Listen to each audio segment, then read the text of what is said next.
할렐루야. 여러분, 우리가 예수님을 믿고 살아가는 것이 이게 얼마나 큰 특권이며 이게 얼마나 큰 복인지 오늘 이 말씀을 통해서 깨닫는 은혜가 있으시길 주님의 이름으로 축원합니다. 오늘 함께 나눌 내용이 이 요한계시록의 난제라고 불리는 가장 어려운 부분입니다. 요한계시록 12장부터 14장까지의 내용인데, 오늘 이 말씀을 전할 때 성령께서 여러분에게 지혜를 주셔서 깨달아지는 은혜가 있으시기를 다시 한번 주님의 이름으로 축원합니다. 지난주 3주간에 걸쳐서 요한계시록 1장부터 이제 우리 11장까지 내용을 나누었는데, 간략하게 한번 돌이켜보면 요한계시록은 크게 세 가지를 환상을 보고 기록한 말씀이라고 말씀드렸습니다. 그래서 첫 번째, 내 본 것이 1장이죠. 많은 교회와 많은 성도들이 이 기독교의 무시무시한 핍박 때문에 두려워하고 떨고 있을 때에 다시 오실 예수님께서 이 7교회 사이에서 든든히 지키고 계시고 오른손에 7교회 교역자들을 딱 붙들고 있으니까 너희는 두려워하지 말라.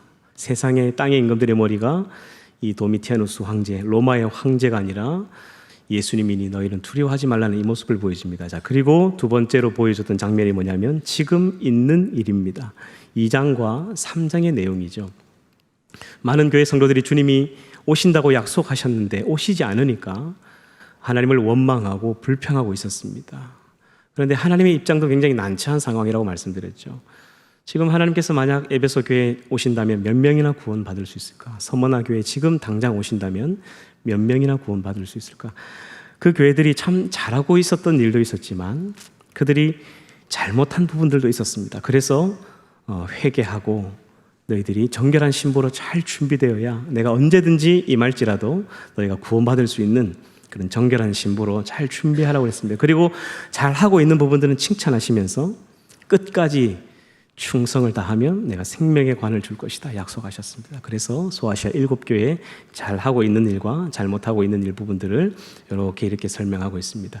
자, 그리고 세 번째 마지막으로 본 장면이 이제 장차 일어날 일들을 요한에게 보여주시죠. 그래서 4장에 넘어가면 사도 요한을 그 앞으로 일어날 일들을 보여주기 위해서 잠시 하나님의 보좌 앞으로 올립니다. 그래서 하늘에 큰 열린 문이 하나가 보였다는 말씀이 나와 있죠. 올라가 보니까 이 세상을 창조하신 전능하신 하나님이 앉아 계시는 보좌가 보이는데 마치 벽옥과 홍옥, 푸른 보석과 붉은 보석이 빛나는 듯한, 그리고 무지개가 그 보좌 위로 둘러있고 녹보석처럼 찬란하게 빛나는 영광의 보좌를 본 거예요. 그리고 그 바닥은 마치 깨끗한 유리 수정 바다 같은 모습을 보게 됩니다. 가까이 가보니까 하나님의 보좌 앞에 7개 등불이 있는데 하나님의 성령이라고 말씀하고 있고 그 앞에 4 생물이 보입니다. 하나는 사자 같고 하나는 송아지 같고 하나는 사람 같고 하나는 독수리 같은 케루빔, 에스겔서에 나오는 이 4 천사라고 설명을 하고 있죠, 성경이. 그래서 이 4 생물과 그 보좌 주변으로 앉아 계신 24명의 장로님들을 보게 됩니다. 머리에 금 면류관을 쓰고 앉아 있고 그 뒤로는 천천만만의 천사들이 하나님을 찬양하고 있는 모습을 보입니다. 그래서 4 생물이 하나님을 찬양하니까 장로님들이 자리에서 일어나서 이 면류관을 내어드리며 무릎을 꿇고 함께 경배하는 모습을 보게 됩니다. 그리고 5장으로 넘어가게 되면 하나님의 오른손에 7개 인으로 봉한 두루마리를 발견하게 됩니다. 근데 한 천사가 나와서 이 봉해져 있는 7인을 떼기에 누가 합당하냐라고 외치니까 사도 요한이 보니까 하늘 위에나 땅 위에나 땅 아래에 아무도 이 인을 떼기에 합당한 사람이 없는 거예요. 그래서 울고 있으니까 장로님 중에 한 분이 나오셔서 울지 말라, 한 분이 계시다. 이 인을 떼기에 합당한 분이 딱 한 분 계신데 그분이 누구시냐면 유다 지파의 사자 다윗의 뿌리, 일찍 죽임을 당한 어린 양이 한 분 계시다. 그분이 바로 이 인을 떼기에 합당하다 하시죠. 이분이 누구시죠? 예, 여러분 해석을 너무 잘하시네요. 뭐 더 이상 해석할 필요가 없습니다. 읽어보면 알 수 있습니다. 자, 그렇게 해서 이제 예수님께서 그 하나님 오른손에 있던 두루마리 인을 하나씩 뗄 때마다 이 땅에 엄청난 하나님의 심판과 재앙이 임하는 장면을 이제 우리가 6장부터 보았습니다. 그래서 요한계시록은 3가지의 환상을 보았고 3가지의 하나님의 심판을 기록한 말씀이다. 제가 계속해서 반복적으로 말씀을 드렸죠. 그래서 구조가 이렇게 되어 있습니다. 각각 7개씩입니다. 7개 인이 떨어질 때마다 심판이 임하고 마지막 인이 떨어질 때는 항상 그 다음 것을 가지고 온다고 말씀드렸죠. 그래서 이제 첫 번째 7 인의 심판이 시작되는데 첫 번째 인을 떼니까 흰 말이 나오면서 활을 가진 자가 이기고 또 이기려고 하더라는 말씀이 나옵니다. 두 번째 인을 떼니까 붉은 말을 탄 사람이 큰 칼을 가지고 이 땅에 화평을 제하면서 끝없는 전쟁이 벌어진다는 것을 보게 됩니다. 그리고 세 번째 인을 떼니까 검은 말이 나와서 손에 저울을 들고 있는데 심각한 기근과 흉년으로 사람들이 먹을 것이 없어서 죽는 이런 일들이 벌어집니다. 그리고 네 번째가 굉장히 중요하다고 말씀드렸습니다. 네 번째 인을 떼니까 청황색 말을 탄 자가 나오는데 그 탄 자의 이름이 사망이라. 이 사람이 이 땅의 사람 생명의 4분의 1을 죽일 권세를 가지고 나오는 거예요. 그래서 이 네 번째 인이 떨어질 때 이 지구상에 사람들의 4분의 1이 죽임을 당합니다. 60억을 기준으로 4분의 1이면 한 15억 정도가 어느 날 죽임을 당한다면 이 네 번째 인이 떨어졌다는 걸 기억해야 됩니다. 다섯 번째 인을 떼니까 하늘에 큰 금제단이 보이는데 그 금제단 위로 끊임없는 성도들의 기도와 예배의 향이 올라가고 있고 그 아래 복음을 전하다가 순교당한 수많은 순교자들이 흰 두루마리 옷을 입고 서 있습니다. 그래서 많은 이 순교자들이 하나님께 탄원하죠. 하나님, 우리의 억울함을 언제 갚아주시겠습니까? 하니까 하나님께서 아직은 때가 되지 않았다, 조금 더 기다리라 하시면서 순교자들에게만 주는 순결한 세마포 옷을 선물로 주십니다. 그리고 여섯 번째 인을 떼니까 천재지변이 일어납니다. 하늘의 태양이 폭발하여서 검은 상복을 입은 것처럼 거울리고 다른 핏빛으로 바뀌고 하늘의 별들이 유성처럼 떨어져서 이 땅에 엄청난 산과 섬이 이동하는 이런 큰 지진과 재앙이 일어나게 됩니다. 자, 그리고 이런 큰 재앙과 지진 속에서도 끝까지 믿음을 지킨 자들, 복음을 지킨 자들에게 7장에 가니까 하나님이 그들에게 이마에 도장을 찍어줍니다. 너는 내 아들이다, 내 딸이다 하면서 인을 치는 장면을 우리가 보게 됩니다. 그런데 사도 요한이 이스라엘 사람이고 유대인이라고 그랬죠. 자기의 친척, 자기의 가족들, 자기의 동족은 몇 명이나 구원받는지가 궁금했습니다. 하나님이 그 마음을 아시고 보여주시죠. 유대인 중에 구원받는 숫자는 대략 14만 4천 명 정도가 된다는 걸 보여줍니다. 신천지의 숫자가 아니라고 말씀드렸죠. 미국 사람이나 한국 사람이나 중국 사람이나 전 세계 각 나라와 족속과 방언에서 능히 셀 수 없는 수많은 구원받은 사람이 있다는 것을 요한계시록 7장 9절에 깨끗하게 기록하고 있습니다. 7장 9절에 보니까 수많은 무리들이 구원받는 사람들이 있다라고 성경이 기록하고 있습니다. 초등학교 4학년만 돼도 읽어보면 알 수 있다라고 제가 말씀드렸죠. 그래서 이 많은 사람들이, 허다한 무리들이 하나님께 찬양하는 장면을 보게 됩니다. 자, 그리고 이제 두 번째 일곱 나팔의 심판이 8장부터 시작됩니다. 항상 구조가 일곱 번째 인을 뗄 때에 그 일곱 번째는 항상 그 다음 재앙을 가지고 온다고 했습니다. 그리고 마찬가지로 마지막 일곱 번째 나팔이 불려질 때 그 다음 일곱 대접을 가진 천사를 불러오는 이런 구조로 되어 있습니다. 한번 주일 아침이지만 한 번만 더 따라 주시겠습니까? 인 나팔 대접. 4주간 끊임없이 함께 따라해 주셔서 너무 감사합니다. 자, 그래서 이제 8장부터 일곱 나팔의 심판이 시작되는데 첫 번째 천사가 나팔을 부니까 끔찍한 일이 벌어집니다. 앞서서 일어났던 일곱 인이 떨어질 때의 심판하고는 차원이 다른 엄청난 하나님의 재앙이 임하는데 첫 번째 나팔을 부니까 이 땅의 모든 산의 나무와 수목이 3분의 1이 타버립니다. 두 번째 나팔을 부니까 이 땅에 있는, 이 바다에 있는 모든 이 생물이 3분의 1이 죽습니다. 피로 바뀌면서. 그리고 세 번째 나팔을 보니까 민물, 강물, 샘물의 3분의 1이 써집니다. 마라의 쓴물을 기억하시죠? 그게 예표이고 이게 실상이 됩니다. 네 번째 나팔을 부니까 해, 달, 별 전체가 힘을 잃어서 파괴가 되고 어두워집니다. 자, 그리고 9장으로 넘어가면 다섯 번째 황충이 무저갱에서 올라와서 이런 환난 중에도 끝까지 하나님을 믿지 않는 자들, 예수 그리스도를 부인하고 그 이름을 망령되이 일컫는 자들을 이 말을 독침으로 쏘는데 이 무저갱으로부터 황충이 올라와서 이 전갈의 독을 가지고 있는, 이 꼬리에 전갈의 독이 있는 이 독으로 믿지 않는 사람의 이마를 쏩니다. 혀를 깨물고 자살하고 죽고 싶어도 죽을 수 없어요. 5달 동안은 이 고통을 믿지 않는 사람들은 그대로 다 겪게 됩니다. 자, 그리고 여섯 번째 나팔을 부니까 엄청난 전쟁이 벌어집니다. 이게 마지막 전쟁이라고 불리는 정도의 전쟁인데, 자, 이 여섯 번째 나팔을 불려질 때가 또 중요한 기점이라고 제가 말씀드렸습니다. 네 번째 청황생활이 나왔을 때 그 탄자 이름이 사망인데 4분의 1을 죽일 권세를 가지고 오는데 이 여섯 번째 나팔을 불 때 일어나는 전쟁으로 그때 남아있던 사람들의 3분의 1이 또 죽임을 당하게 됩니다. 자, 그래서 여러분, 우리가 살아가는 동안 기억하셔야 될 것은 이 네 번째 인이 떨어질 때 일어날 일들이 이 지구상의 인구의 4분의 1이 죽임을 당한다는 것이죠. 그리고 또 중요한 큰 기점이 뭐냐면 주님 오시기 직전에 일어날 일은 이 지구상의 인구의 3분의 1이 죽임을 당합니다. 어느 날 살아가시다가 TV를 틀었는데 뉴스에서 이 지구상의 인구가 검과 흉년과 전쟁과 기근으로 절반 정도가 죽임을 당했다라는 소식을 듣는 날은 이제 정말로 주님이 곧 오실 직전입니다. 이 요한계시록을 배경으로 이 미국에 있는 마블사에서 영화를 만든 게 있죠.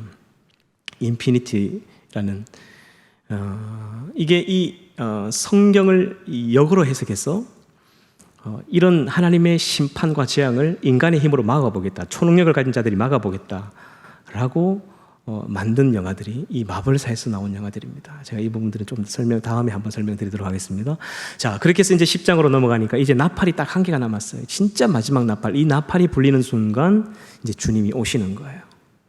이 나팔이 이제 하나가 남았다는 걸 예고하기 위한 천사가 10장에 나와서 한 손은 하늘을 향하여 한 손은 한 발은 바다를 밟고 한 발은 산을 밟고 하늘과 그 위에 있는 물건이며 바다와 그 위에 있는 물건이며 땅과 그 위에 있는 물건을 창조하신 이의 이름을 가리켜 맹세하노니 이제 더 이상 지체하지 아니하리라 하는 큰 음성으로 외칩니다. 이제 이 세상을 창조하신 하나님의 이름을 걸고 맹세하는데 이제 더 이상은 주님이 오시는 것이 지체하지 않을 것이다 하면서 마지막 나팔을 예고하죠. 11장 15절에 딱 넘어가니까 이제 마지막 나팔이 불려집니다. 자, 그리고 이 나팔이 불려지는 순간부터 이제 어떤 일이 벌어지느냐, 이게 오늘 제가 나눌 12장부터 14장까지 내용인데 요한계시록의 난제입니다. 11장까지는 읽어보면 누구나 알 수 있습니다. 하지만 여기서부터가 이제 많이 어려워져서 요한계시록을 해석하다가 여기서 다 덮고 포기한 사람들이 많습니다. 자, 사도 요한이 이 마지막 나팔이 딱 불려지는 순간 세 개의 장면을 동시에 봤어요. 같은 시간대. 이게 중요합니다. 성경은 그냥 순서대로 이 사건들을 쓰다 보니까 이게 다른 시간대에 각각 일어난 줄 알지만 마지막 나팔이 딱 불려지는 순간 사도 요한은 이 세 개의 장면을 동시에 봤는데 첫 번째 장면이 뭐냐면 1장부터 12장에 나오는 역사의 하이라이트입니다. 야곱의 집으로부터 지금까지 역사에 어떤 일이 있었는지를 한번 쫙 파노라마처럼 하나님께서 보여주십니다. 자, 그리고 두 번째 본 장면은 뭐냐면 15장부터 18장까지 나오는 내용인데 이제 믿지 않는 자들, 마지막 나팔이 불려지는 순간 저와 여러분들은 어린 양의 혼인잔치에 올라가게 됩니다. 그러나 이 땅에 남아있는 사람들은 하나님의 그 피의 진노의 이 심판을 받게 됩니다. 하나님의 창조로부터 지금까지 참고 참으셨던 물이 단 한 방울도 섞이지 않는 하나님의 진노의 대접이 하나씩 부어질 때 끔찍한 일들이 벌어집니다. 자, 그리고 이제 19장부터 마지막 장까지는 이제 저와 여러분들이 가게 될 어린 양의 혼인잔치와 그리고 이제 우리가 그토록 고대하고 기다리던 천국의 모습, 새 예루살렘의 모습을 보게 되는데 이 세 가지 장면을 동시에 본 거예요. 여러분, 우리가 드라마나 영화를 보면 한 번씩 그런 장면이 나오죠. 같은 시간대인데 각각 다른 곳에서 일어나는 일들을 아주 이게 드라마틱하게 보여주는 그런 장면들이 죠.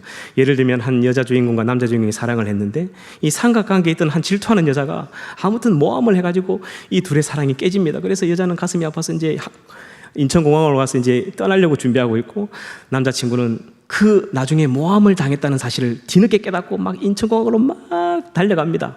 같은 시간대인데 같은 다른 장면을 보여주죠. 또 한 명의 여자는 인천공항에 있어서 회심의 미소를 지으며 히히히 하면서 이제 내가 저 남자를 차지하겠다. 회심의 미소를 이 기둥 뒤에서 이렇게 빼꼼 내고 바라보고 있는 이 장면을 각각 같은 시간대인데 다른 곳의 장면을 같이 보여주죠. 야, 요한계시록이 이렇게 되는 줄 누가 알았겠습니까? 아이고, 사도 요한아, 제발 글이라도 한글 적어 놓지. 네가 같은 시간대에 이 세 개의 장면을 똑같이 봤다. 이 한마디만 적어놨어도 어렵지 않았을 텐데. 자, 이제부터 제가 설명드리도록 하겠습니다. 12장, 오늘 저와 여러분이 읽었던 장면을 보시면 한번 상상을 해보십시오. 하늘에 큰 이적이 보이는데 해를 옷 입었습니다. 막 광채가 나고 이 여자의 발 아래에는 달이 있습니다. 달을 밟고 서 있고 그 머리에는 이 면류관 같은 걸 쓰고 있는데 이 12별, 12지파를 상징하는 이 관을 딱 쓰고 있어요.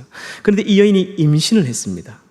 그래서 3절에 보니까 또 다른 한 이적이 보니까 이 임신한 여자를 한 붉은 용이 나왔는데 머리가 7이고 뿔이 10인데 이 임신한 여자를 죽여버리려고 하는 거예요. 괴롭히고 이 아이를 출산하지 못하려고 하려고 애를 쓰는 거예요. 자, 그리고 이제 4절에 보니까 이 용이 엄청난 힘을 가지고 있는데 이 별의 3분의 1을 끌어다가 그냥 해산하는 여자를 죽이려는 이런 권세를 가지고 있습니다. 그런데 이 여인이 뱃속에 임신을 했던 아이가 누구냐면 철장으로 만국을 다스릴 남자아이인 거예요. 여러분, 퀴즈를 하나 내도록 하겠습니다. 만국으로 철장을 다스릴 남자아이 누구일까요? 그렇죠, 예수님. 이야, 대단합니다. 여러분, 신학자들보다 해석을 더 잘하고 있어요. 지금 신학자들 아직 철장으로 만국을 다스릴 남자가 도대체 누구냐, 저 사람이 아직도 헤매이고 있습니다. 그런데 이 여자가 이 아이를 낳게 되면서 이제 광야로 도망가는 이런 일이 벌어지는데 이런 장면을 본 거예요. 해를 옷 입이 광채가 나고 달을 밟고 서 있고 머리에 12별의 관을 쓰고 있는데 만국으로 철장을 다스릴 남자아이를, 예수님을 이제 품고 있는 거예요. 예수님이 출산하자마자 헤롯이 죽여버리려고 했죠. 지금 이 12장부터 14장까지는 이스라엘이 야곱의 집으로부터 지금까지 있었던 역사의 하이라이트를 잠깐 짧게 보여줍니다. 요즘에는 드라마가 너무 짧아서 최종회를 볼 때 우리가 앞에 있었던 하이라이트를 안 보여주죠. 근데 옛날에 우리가 뭐 동이라든지 대장금이라든지 이런 한 50편짜리 장편 드라마를 보면 최종회를 하기 전에 뭘 보여주죠? 하이라이트를 보여주죠. 하이라이트. 요한계시록이 이렇게 되는 줄 누가 알았겠습니까? 그 역사에 지금까지 어떤 일들이 있었는지를 하나님이 요한에게 쫙 보여주는 거예요. 그래서 예수님이 태어나려고 했는데 이 용이 이 수많은 권력과 이런 걸로 죽여버리려고 했죠. 근데 실패했죠. 그래서 이 여인이 이제 출산을 하게 됩니다. 하고 나서 어떻게든 이 용이 하나님의 아들이라는 사실을 알고 있었기 때문에 이 만국으로 철장을 다스릴 남자아이를 죽여버리려고 합니다. 그런데 결국은 어떻게 됐죠? 성공했어요. 십자가에다가 못 박아버렸죠. 죽였습니다. 그래서 이제 이 용이 이제 자기가 이겼다, 내가 이겼다 하는데 하나님께서 그 아들을 다시 살려버립니다. 그리고 하나님 앞으로 데려가 버리는 거예요. 하나님 보좌 앞으로. 그러니까 용이 막 화가 머리끝까지 나서 하늘로 쳐들어 올라가서 하나님과 대적하며 싸우는데, 그래서 하늘에서 큰 전쟁이 벌어집니다. 하나님 편에 서 있는 미카엘 천사장을 필두로 한 하나님의 천사의 군대와 이 마귀의 부대, 용이고 곧 옛 뱀이라고 하는 이 사탄의 부대와 엄청난 전쟁이 벌어집니다. 7절 보겠습니다. 자, 하늘에 전쟁이 있으니 미가엘과 그의 사자들과 용과 더불어 싸울세 용과 그의 사자들도 싸우나 이기지 못하여 다시 하늘에서 그들이 있을 곳을 얻지 못한지라. 결국 이 싸움에서 이 마귀는 또 집니다. 급소를 찔러서 땅으로 떨어집니다. 이제 큰일 났어요. 근데 하늘에서는 막 기뻐하고 우리를 그토록 괴롭히던 저 마귀가 이제 졌다, 패배했다. 하늘은 기뻐하고 잔치가 벌어지는데 아이고, 이제 이 땅에 있는 사람은 큰일 났어요. 이제 이 마귀가 이 싸움에 져가지고 막 분을 참지 못하고 땅에 떨어졌는데 땅에 누가 살고 있습니까? 땅에 저와 여러분들이 살고 있죠. 큰일 난 거예요. 볼까요? 12절에 보니까 그러므로 하늘과 그 가운데 거하는 자들은 즐거워하라. 그러나 땅과 바다는 화 있을진저 이는 마귀가 자기의 때가 얼마 남지 않은 줄 알므로 크게 분내어 너희에게 내려갔음이라 하더라. 하늘에서 이런 큰 전쟁이 벌어졌습니다. 그리고 마귀가 이렇게 급소를 찔려서 땅에 떨어지게 됩니다. 자, 그리고 나서 이제 어떤 일이 벌어지냐면 13절, 이 용이 자기가 땅으로 내려간 것을 보고 남자를 낳은 여자를 어떻게 했다고요? 박해를 하기 시작합니다. 여러분, 해를 옷 입고 달을 밟고 있고 머리에 12별의 관을 쓰고 있고 임신을 했는데 철장으로 만국을 다스릴 이 예수님을 품은 이 여자가 누굴까요? 마리아 하면 바로 이단이 됩니다. 이스라엘입니다. 이스라엘. 12지파 이스라엘 백성을 이스라엘 민족을 통해서 메시아가 오셨고 예수님이 태어나셨죠.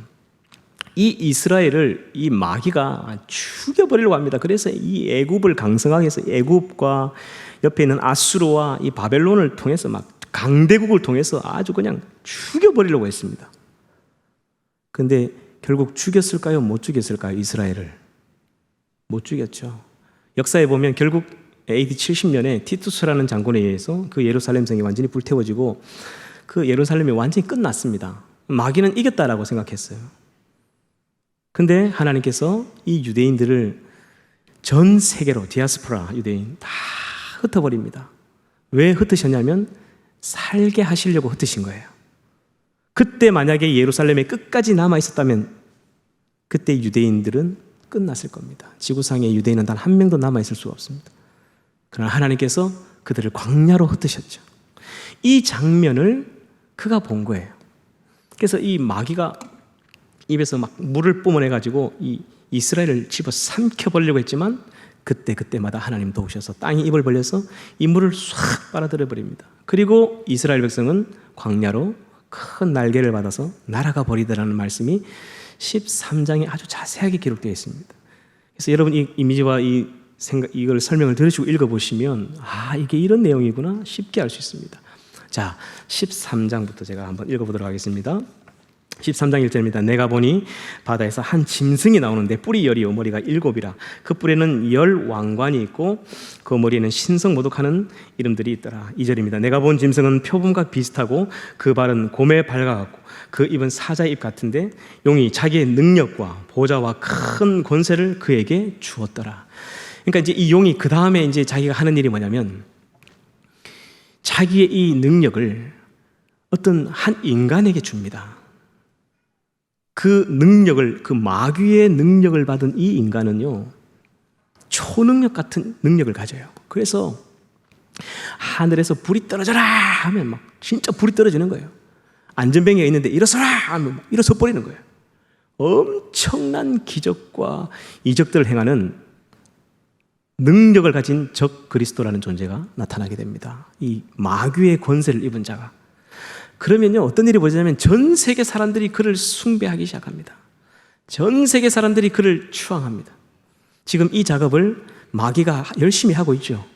이 영화의 이 마블사를 통해서 끊임없이 이런 초인적인 능력을 가진 존재가 나타날 것이라는 걸 미리 계속해서 우리 자녀들에게 영화를 통해서 매스컴을 통해서 계속 알려주고 있습니다. 언젠가는 이런 초인적인 능력을 가진 자가 나타나서 이 세상의 재앙을 막을 것이다. 우리를 구원할 것이다. 지금도 이런 작업을 하고 있습니다. 그래서 우리가 이 요한계시록을 제대로 봐야 이 세상의 문화가 지금 어떻게 돌아가는지도 우리가 직시할 수 있습니다. 그렇게 해서 이 용을 주는 권세를 주는데 이런 장면이죠. 자기의 권세를 한 인간에게 줍니다. 이 인간이 엄청난 능력을 가져서 많은 능력들을 행하죠. 자, 그리고 문제는 뭐냐? 이 능력을 가진 이 인간, 이 적 그리스도에게 복종하지 않으면 죽여버립니다. 이때 이제 마지막 순교자의 피가 자게 됩니다. 13장 10절입니다. 10절 제가 읽겠습니다. 사로잡힐 자는 사로잡혀 갈 것이요 칼에 죽을 자는 마땅히 칼에 죽을 것이니 성도들의 인내와 믿음이 여기 있느니라. 그리고 이 사람이 막 기적을 일으키는데 막 죽었던 상처가 낫기도 하고 막 이런 일들이 벌어지고, 자 13절 보겠습니다. 13절 큰 이적을 행하되 심지어 사람들 앞에서 불이 하늘로부터 땅에 내려오게 하고 하니까 막 불이 푹 떨어지는 거예요. 그리고 14절입니다. 짐승 앞에서 받은 바 이적을 행함으로 땅에 거하는 자들을 미혹하며 땅에 거하는 자들에게 이르기를 칼에 상하였다가 살아난 짐승을 위하여 우상을 만들라 하더라. 그러니까 수많은 사람들이 이 사람을 숭배합니다. 우상처럼 섬기면서. 요한계시록 13장 15절 보겠습니다. 15절 그가 권세를 받아 그 짐승의 우상에게 생기를 주어 그 짐승의 우상으로 말하게 하고 또 짐승의 우상에게 경배하지 아니하는 자는 몇이든지 다 죽이게 하더라. 16절 그가 모든 자 곧 작은 자나 큰 자나 부자나 가난한 자나 자유인이나 종들에게 그 오른손이나 이마에 표를 받게 하고 누구든지 이 표를 가진 자 외에는 매매를 못하게 하니 이 표는 곧 짐승의 이름이나 그 이름의 수라. 지혜가 여기 있으니 총명한 자는 그 짐승의 수를 세어보라. 그것은 사람의 수니 그 수는 666이니라. 그게 어떤 건지는 모르지만 정확하게 아무튼 이 권세를 가진 이 적 그리스도가 사람들을 통치하기 위해서 아무튼 어떤 표를 준다는 거예요. 이 표를 받지 않으면요, 다 죽여버리는 겁니다. 자기를 숭배하지 않고. 근데 이 표를 받지 않으면 매매를 하지 못해서 먹고 살 수가 없는 일이 벌어지게 된다라는 것입니다. 자, 그리고 이제 14장으로 넘어가게 되면 한 장면이 나오는데, 마지막 추수하는 장면이 나오는데요, 큰 예리한 낫을 가진 천사가 나와서 이제 마지막 때가 되었으니, 곡식이 다 익었으니 거둬들이라 라는 음성을 듣게 되고, 이제 마지막 이렇게 추수하는 장면이 나오게 됩니다. 자, 여러분, 이게 가장 해석하기 어려웠던 신약 이 요한계시록의 마지막 난제였습니다. 근데 이 부분이 지나고 나면 또 우리가 읽어보면 알 수 있는 장면이 나오는데, 자, 오늘은 18장까지 제가 말씀을 전할 텐데요, 이제 15장부터 18장까지 또 한 장면을 보게 됩니다. 첫 번째 장면 하이라이트는 이제 지나갔습니다. 야곱의 집으로부터 지금까지 어떤 일이 있었는지를 쭉 설명합니다.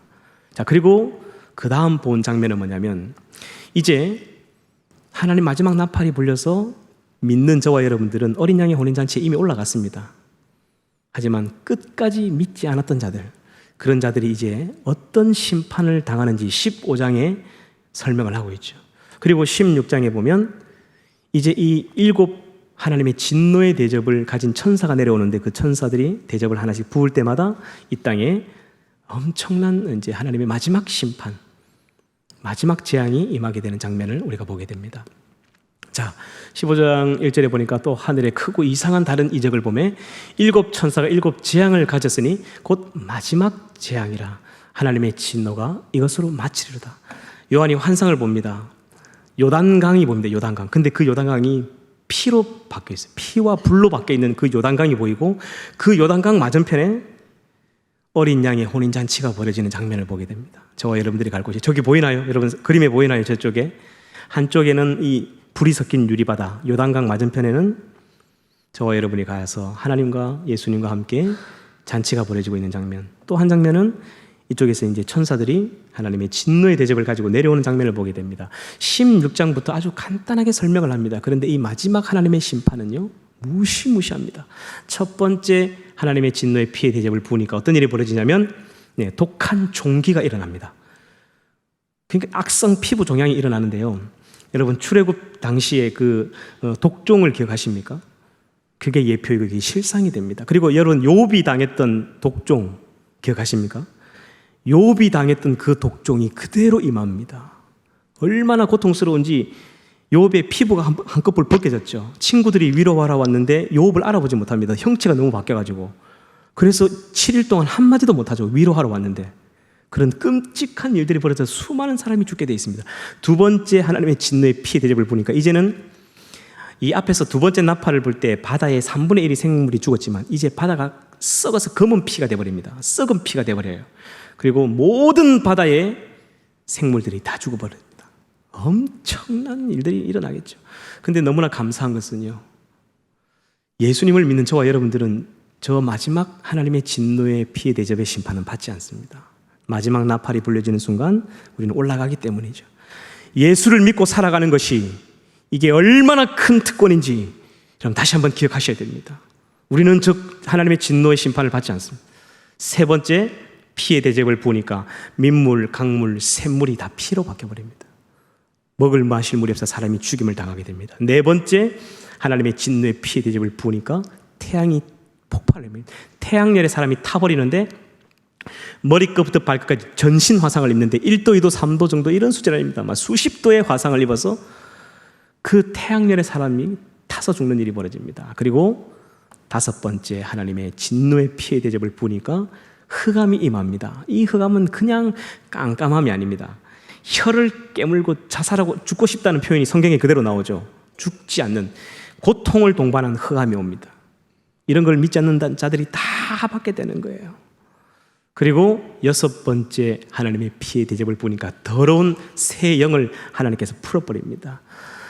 옛뱀, 용이라고도 하고, 또 하나는 짐승, 적그리스도, 또 하나는 거짓 예언자들, 신천지의 이만이라든지 이런 거짓 예언자들, 구원파의 이 수장이라든지 안상홍이라든지 이 거짓 예언자들, 이런 더러운 영을 풀어버립니다. 그러니까 유브라데 강물이 말려지면서 살육하는 군대가 이제 옵니다. 엄청난 군대가 살육하기 위해, 그냥 믿지 않는 자들을 죽이기 위한 이 엄청난 부대가 오게 됩니다. 저 사람들에게 대부분의 많은 사람이 죽임을 당합니다. 그리고 마지막 하나님의 진노의 피해 대접이 딱 부어지는 순간 하늘에서 우박이 떨어지는데 이 우박이 하나의 무게가 1달란트라고 성경이 기록하죠. 32kg짜리 한 개, 두 개가 아니라 비가 오듯이 이 우박이 하늘에서 떨어지는데 상공 수천 메타에서 32kg짜리 돌덩어리가 떨어진다고 생각해 보세요. 산과 섬이 다 평평해진다고 말합니다. 그리고 저 마지막 우박에 모든 믿지 않는 자들이 이제 다 죽게 되고 이 피해 대접을 받고 죽은 자들이 이제 하나님의 심판대 앞에 서게 됩니다. 여러분, 예수님을 믿고 살아가는 것이 참 힘들 때가 있죠. 주일날 좀 잠도 자고 싶은데 왜 엄마는 아침부터 나를 깨워서 이 교회에 데리고 와서 나를 이 자리에 앉히는지 이유를 알 수 없는 그런 분, 우리 자녀들 여기 있죠, 그죠? 예수를 믿고 살아가는 것이요, 여러분을 살리는 생명이 있으면 생명. 얼마나 큰 특권이고 이게 얼마나 큰 복인지를 기억해야 합니다. 우리는 저런 심판을 받지 않습니다. 예수 그리스도를 믿는다는 이유 때문에, 하나님의 자녀라는 이유 때문에. 그래서 여러분 기뻐하시기 바랍니다. 학교에서 친구들이 예수 믿는다고 놀리면 기뻐하세요. 여러분 직장에서 여러분들이 예수 믿는다고 조롱하거든 즐거워하십시오. 여러분 웃을 때가 올 것입니다. 자, 그리고 이제 17장과 18장은 아주 간단합니다. 이 세상을 홀린 음녀, 이 붉은 용을 타고 있는 이 세상을 미혹하게 한 수많은 하나님의 선지자들, 예언자들을 이 음란한 영에 빠지게 만들고 하나님의 백성들을 이 음란의 이 포도주에 취하게 한 음녀를 잡아다가 심판하는 장면, 그리고 18장에는 큰 성 바벨론 심판하는 장면이 나옵니다. 지금까지 역사에 보면 강대국들이 있죠. 로마라든지 바벨론이라든지 미국이라든지 엄청난 권력을 가져서 수많은 사람을 핍박했던 이런 큰 성 바벨론을 하나님께서 마지막으로 무너뜨리는 이 큰 성 바벨론의 심판이 있고 18장이 끝이 납니다. 오늘 설교는 이제 여기까지입니다. 자, 그런데 오늘 제가 광고를 좀 하도록 하겠습니다. 예고편을 좀 말씀드리도록 하겠습니다. 여러분 8월 한 달 동안 4주 동안 여기까지 오셨는데 이제 다음 주가 중요합니다. 왜냐하면 이제 저와 여러분이 갈 곳이 어떤 곳인지를 한번 봐야 안 되겠습니까? 어린 양의 혼인잔치가 지금 저런 장면들이 열려지는 하나님의 이 큰 잔치가 벌어지는 이런 저와 여러분이 가게 될 곳은 그래도 좀 봐야 안 되겠습니까? 그리고 다시 오실 예수님의 모습이 이 계시록 19장에 나옵니다. 너무너무 위험 있는 모습으로 우리 주님이 저와 여러분들 다시금 데리러 오실 텐데 이런 모습들, 그리고 저와 여러분이 가게 될 새 예루살렘, 너무너무 황홀할 정도로 아름다운 그 천국, 그 마지막 새 예루살렘을 꼭 보셔야 됩니다. 그래서 다음 주에는 무슨 일이 있더라도 오셨으면 좋겠습니다. 1장부터 마지막 장까지를 제가 이 30분 설교 안에 전체적으로 쭉 한 번 더 설명하고 마치도록 하겠습니다. 여러분, 주님 곧 오십니다. 그리고 반드시 다시 오실 것입니다. 살아가는 동안 때로는 예수를 믿는 것을 포기하고 싶고 내려놓고 싶고 주님이 정말 살아계신지 의문이 들 때마다 요한계시록을 읽으십시오. 이 복된 말씀이 여러분을 살리고 여러분의 자녀를 살릴 것입니다. 여러분을 구원할 겁니다. 주 예수를 믿고 살아가는 것이 얼마나 큰 특권이며 얼마나 큰 복인지 여러분, 이 자리에 앉아 계신 여러분들이 복이 많으신 분들입니다. 이 큰 은혜와 복을 감사하며 살아가는 한 주간이 되시기를 주님의 이름으로 축원합니다. 기도하겠습니다.